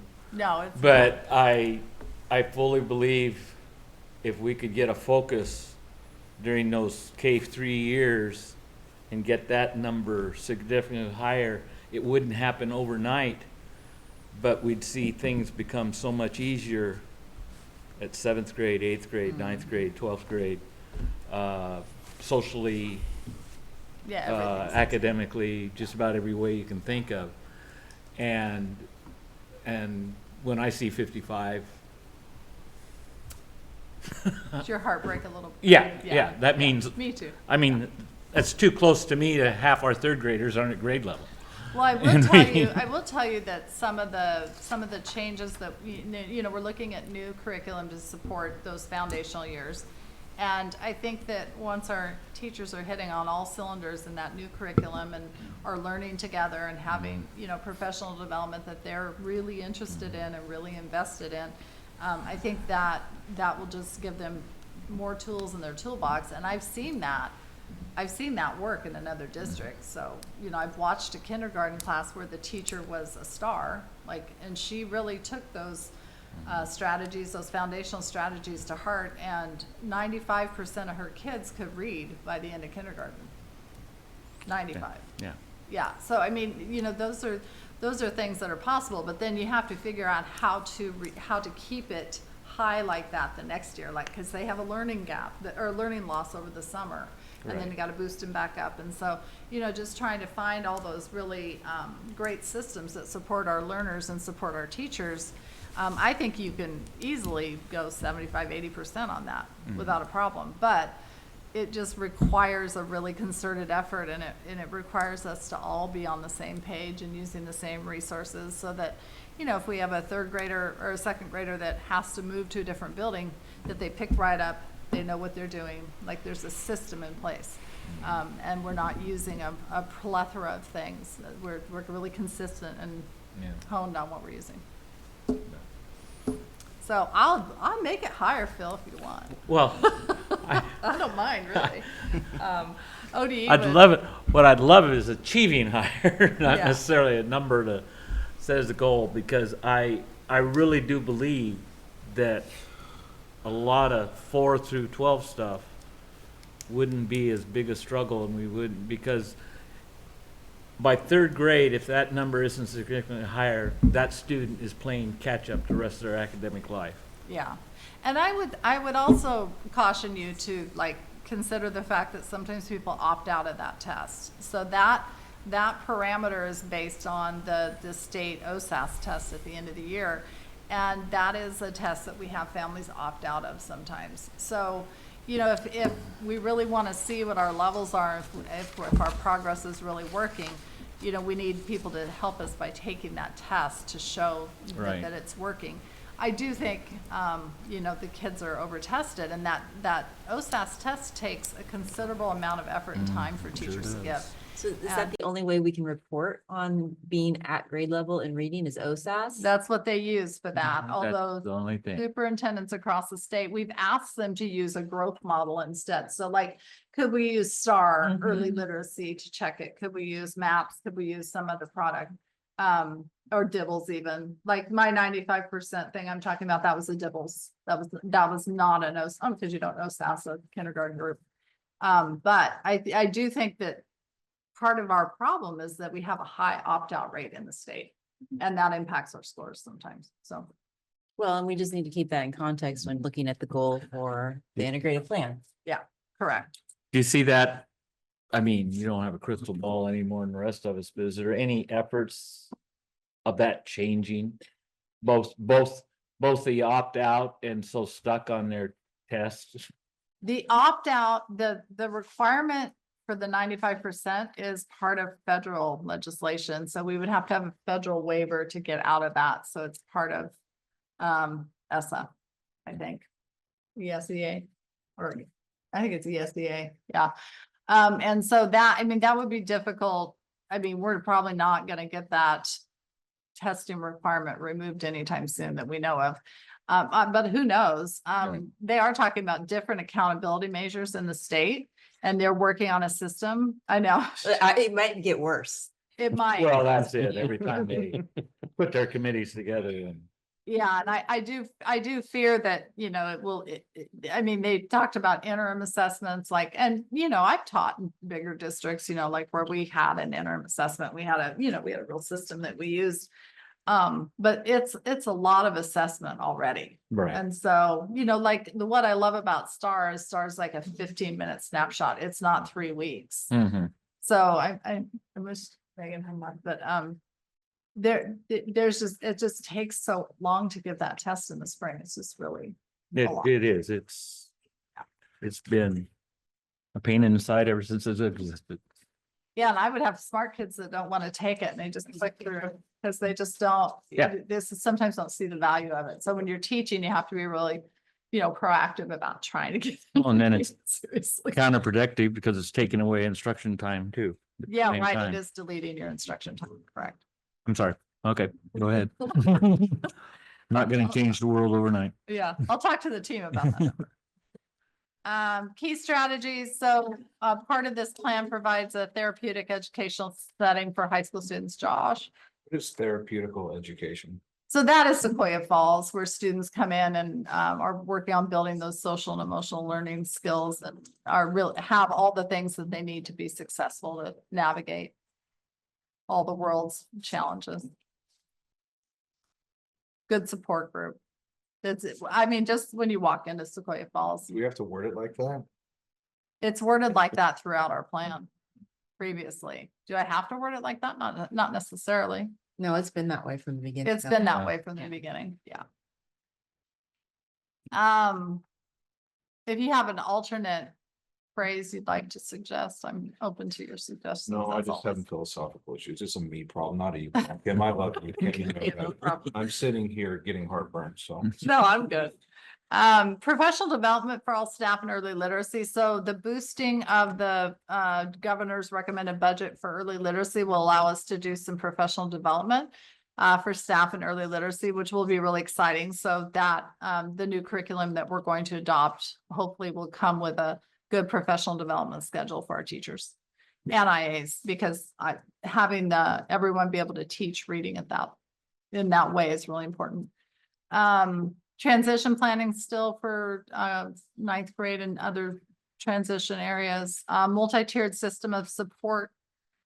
That's one of our goals. I don't think we've got very far down that road yet, but I think we will work on that again next year. Music instruction for all students, we'd like to continue that. And I got one on that one, Kim. Yeah. So this district's had a history of going back and forth on this, and I'm totally for that. But at the expense of what?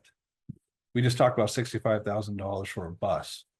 So I'm curious, I don't know what the budgetary implications are. I do, Okay, $394,000 for music instruction. have we been doing that already? Is that business as we have been going? So we're not Yeah. making any changes? No. We're- Additions? No, and it shouldn't say implement. I copied a slide Okay. from, I copied a sentence and I 'Cause should have changed The, that. the point of this is to build the budget off of this, correct? Like this Yeah. is this is what this district stands for.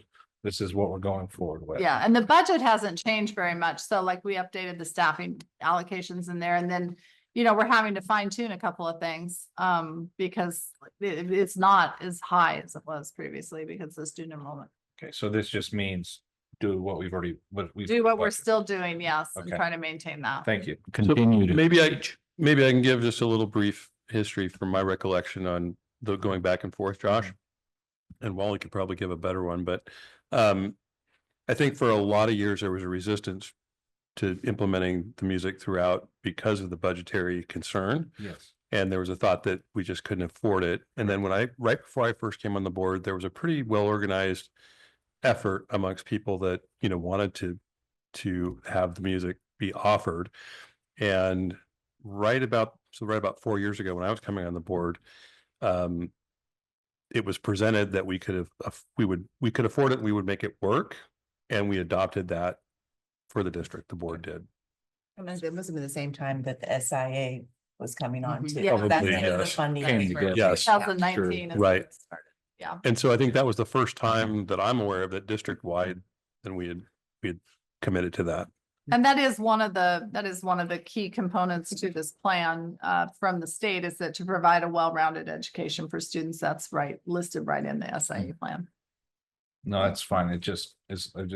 I'm absolutely behind it as long as we're not making significant increases. No, I mean, it would be great if we had more FTE to spread out to those K-8 buildings. I mean, it's really hard for those teachers to move around like that, but. And it's tough for them to develop a good program when they're bouncing between multiple schools. I mean. Yeah, it's complicated. And having music teachers go to 3 different elementary buildings, Yeah. Not easy. you're spending a disproportionate amount of your time in travel and just gearing up what you're gonna do each day. Yeah.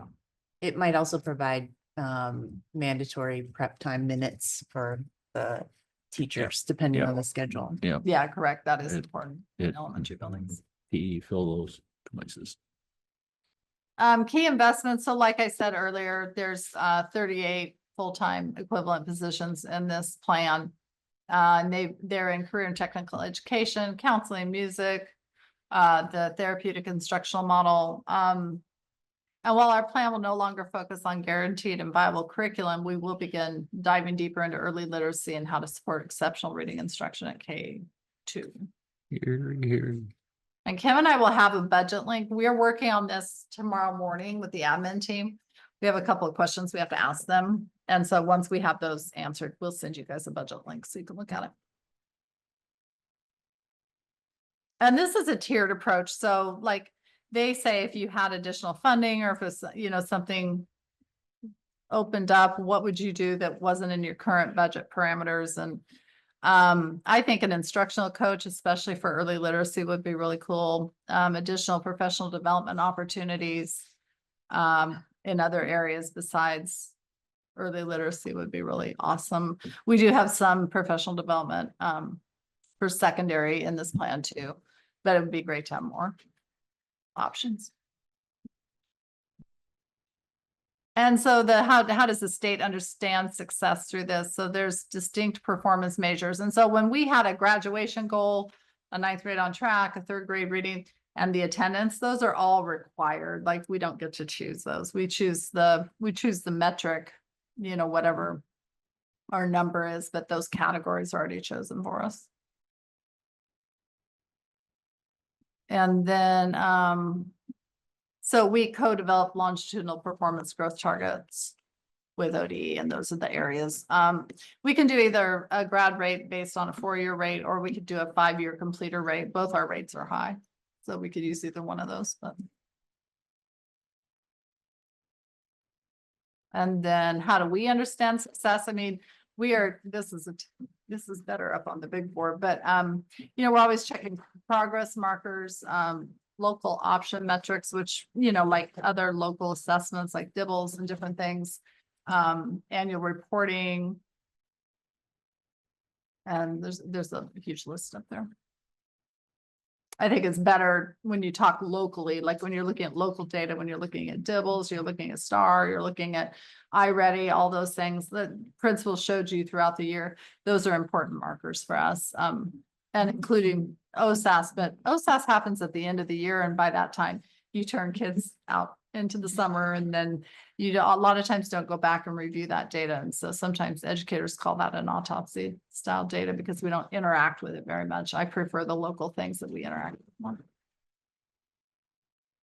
And then what happens next? So we review it and hopefully get board approval. We submit it to ODE, and then they ask for 1 million changes. No, they won't. They're pretty nice about it. They review it, and then it just goes through that whole chain of events, and then it's mostly in Kim's plate after the minor changes come back. Any questions? That was a lot, sorry. No. All right, I need to share it just because I'm so conflicted. Like, I have a philosophical disagreement with the direction and how Oregon Department of Education judges success for our students. And I feel that way based on the students. I feel that way because of where our state test scores are compared to the rest of the country. like, why are we here? All right, obviously love kids, educate them, but are we doing that well? I believe that Silver Falls School District does that better than almost everybody in the state. I would fight for that. But are we losing a little bit of that? Most of this stuff is just regurgitated from Oregon Department of Education. I have philosophical differences of like, I don't like demographics very much. I choose to see people as people. I don't want to put them in categories. So because I see that, I want to resist it. But that's me. So like I have a hard time putting my name to something that philosophically I'm just at angst with. We got kids that are calling out of school because there's just a little too hard. And they get to do it regularly. And then they go get a job. And I go, ask these people, they get new jobs. How's it going? Are they calling out? Yes, all the time. Because they learn to do it here. So when they get to the workforce, they do it. I don't know if we're preparing our kids well for the real life as a country compared to other countries. I'm like, their metrics, have they gotten better? No, it's just the same thing. Like Phil's talking about our reading levels. Why are they not going up? It's the same thing every year. And how can we change it? I don't know. So like for me, like I have a hard time like, yeah, I'm going to vote for this when I absolutely don't agree with a good portion of what's in it. It's not that you're wrong, Kim, and it doesn't mean that I'm right. I just don't know what to do. Yeah, well, I have to structure the plan within the Yeah. parameters that they give us. And that's, they box us in. Yeah, and focal groups are part of that. The longitudinal goals are part of that as well. So we don't have a ton of options on some of these things. Now, I mean, yeah, I think that is a larger discussion about what can we do differently in our community to make sure our kids are ready for work? Like, what does that look like? And how do we prepare our students to go out into the world and be productive and happy? Like the therapeutic thing, I was confused. Sequoia Falls, I love Sequoia Falls. I love the people in there. I love the students. I'm so glad we have it because those kids need it. If they didn't have it, they drop or they be somewhere else. And what those teachers do over the top for those kids, driving them to job interviews, teaching them things, like being the parents that unfortunately a lot of them don't have good role models, like, oh, I shouldn't say that. Sorry.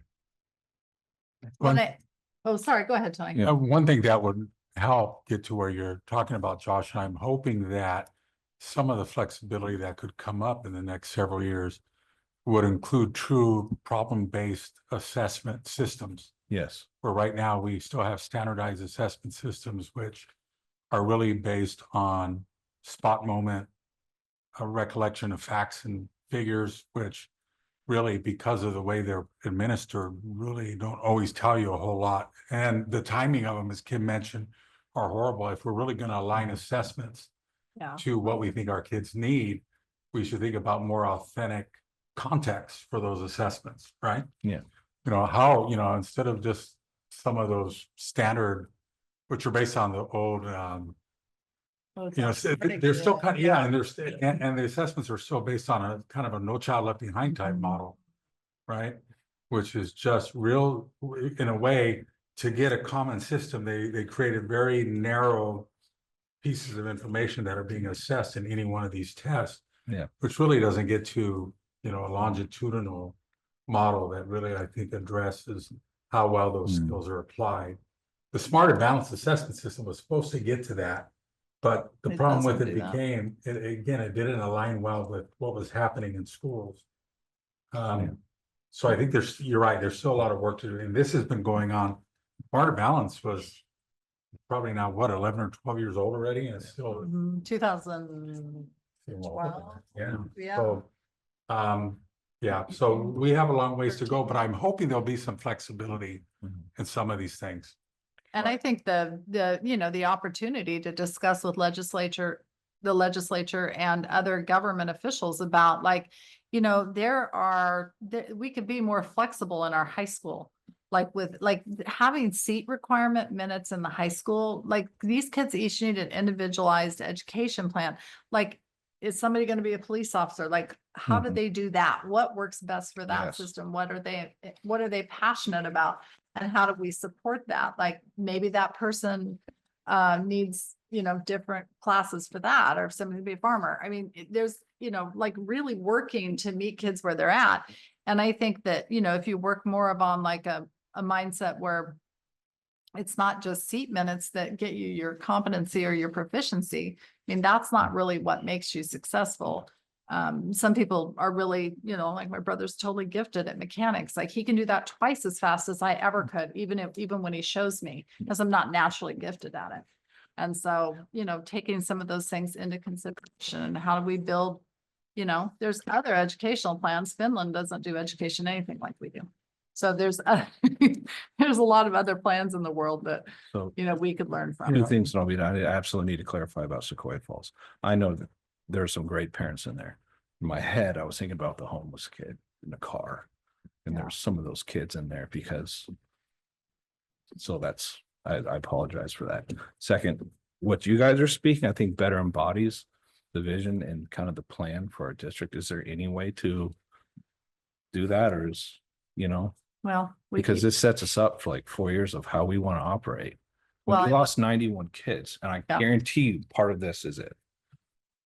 Well, and I've been very forthright about how, with people in high places, about how a lot of times, like, especially the accountability measures, like when they talk to superintendents about changing the accountability, we don't mean like keep OSAS and add something else. Yeah, right, exactly. That is not what we meant. And that's what it sounds like they're headed to Yeah, when and we're the things I still read anyway. Yeah, we're still pushing back, because what Yeah. we meant was show something where you can track growth, like that gives teachers actionable data so that they can make moves instructionally. And, like it shows they didn't get argumentative writing in 7th grade, like they didn't get it. And so as when you're teaching them, if you do an assessment and the results are poor, you have to look at yourself as a teacher and say, okay, I got to do that again. I got to take another shot at this in a different way. I've done that as a teacher. Mhm. That's what good teaching is. Like sometimes you have to hit it again because the kids didn't get it the first time. But you won't get that from OSAS ever. No. And I So- think this is a good opportunity also to remember your power as board members and advocacy. So I'll tell you right now, we have more flexible opportunities and ways for aspiring teachers to demonstrate their competence and preparedness to teach than we provide for our students to demonstrate that. And I That's think a true. lot of it was That's been an because evolution. when I was that's at gone on TSBC, we could be a little bit more nimble and Mhm. flexible, where ODE, I shared with you a few months ago, ODE still hasn't even updated the administrative performance standards that I remember doing back in 2018. So, I say that to you as, as representatives of the public, that, you also use that voice, where you can. Talk to some people, because some of us have those discussions on an almost daily basis. Yeah. And it gets to your point, Josh, that there's a disconnect from the bigger, the 30,000 foot level. So how are we going to get it right at the 5,000 foot level? Especially when we have to check all those boxes to get the statement. One of the most encouraging things I heard, Josh, and I don't want to defend poor reading rates at all, but I heard a University of Oregon professor speak at one of the state meetings. And I believe he was a Chinese gentleman, and two things. One thing, like in China, yes, they have great scores, but they only give you an education if you have a 120 or a higher IQ. They're not educating all of their students or all of their children. And I think that's true in a lot of countries. So it's not really fair to look necessarily at the marks and how much you're spending per pupil to get those marks. And then secondly, what he also said is they're measuring all the wrong things. Yes, they can read, they can write, they can do math. They don't innovate. They don't creatively think. They don't have self-initiative. And he says those things aren't measured in our education system, but those are the things that we need to be teaching. And those are the things that drive our GDP. It's a good point. So that was encouraging to me. Thank you, Owen. that was it for my report on integrated planning. Okay. Sorry, Okay. Kim. Okay, we, since we do have an action item on tonight's agenda, we put in a public comment that would be towards that action item. If you wish to speak, raise your hand, recognized by the chair. If attending remotely, please use hand raised by Zoom. Provide your name and relationship district, keep individual remarks 3 minutes. If you're representing a group, be up to 5. Board will not hear complaints. Individual district staff or board members during public comment. Please understand board's primary role is to listen, and you likely will not receive an immediate response. Finally, remember, we all model the way of our students and ask that you share your thoughts respectfully and in accordance with the Silver Falls School District Board Decorum Agreement. That said, is there anyone here has a comment? Anyone online? We have no hands raised online. Okay, then let's get into the action item. And board, I think you'll see on there a recommendation for wording on the motion on your agendas, and entertain a motion on the integrated plan. Have your board book set up the right way to see that. I'll make a motion. I move that the Silver Falls School Board adopt the 2025-26 integrated plan grant from the Oregon Department of Education as presented tonight. Second. It's been moved and second to move that the Silver Falls School Board approved the 2025-26 integrated plan grant from the Oregon Department of Education as presented. Any discussion? All those in favor, aye. Aye. Opposed, nay. Ayes have it. And with that, we will adjourn.